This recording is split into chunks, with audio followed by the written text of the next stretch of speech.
అందరికీ మరణాత.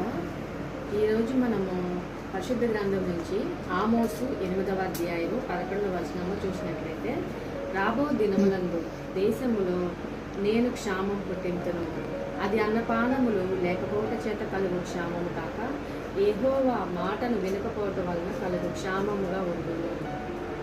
దేవుని మాట మనం వినకపోవటం వలన ఇక్కడ రాబో కాలంలో మనకి క్షామము కలుగుతుందని పరిశుద్ధ గ్రంథంలో మనకి తెలియపరచడమైనది. కాబట్టి మనం దేవుని మాట వినినట్లయితే దేవుడిచ్చిన ఆశీర్వాదములు మనము మెండుగా అందుకుంటాము.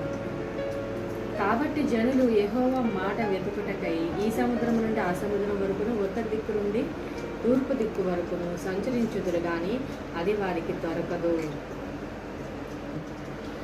అప్పుడు జనులు దేవుడు మాట మనకు దొరకనప్పుడు, అంటే ఇది రాకడ సమయంలో ఆ దినముల్లో ఇంకా మనకి దేవుడు దొరకడు. దేవుడు దొరికే సమయంలోనే మనం దేవుడిని వెతకాలి.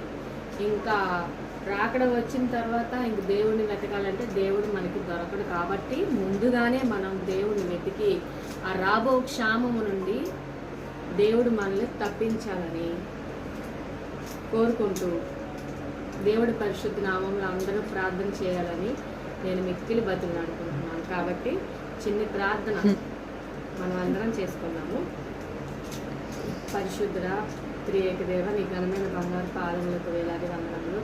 నీవు దొరుకు సమయమునందు మేము నిన్ను వెతికి జాగ్రత్తగా వెతికి దేవా స్తోత్రం, హల్లెలూయా. రాబో క్షామము నుండి నీవు తప్పించగల సముద్రుడు కనుక మమ్మల్ని తప్పించమని, నీ మాటను మేము శ్రద్ధగా విని నీ ఆజ్ఞలను అనుసరించి నీ కట్టడం దయకొన్నట్లు ప్రతి ఒక్కరిని దీవించి ఆశీర్వదించమని, జీవ గ్రంథంలో మా పేరు లిఖించబడేటకు సహాయము చేయమని, పరలోక రాజ్య వారసులుగా మమ్మల్ని చేర్చుకోమని యేసు ప్రభు నామంలో మిక్కిలి వినియమ్మగా బ్రతిమలాడి పెట్టుకుంటున్నాను పరలోకపు తండ్రి.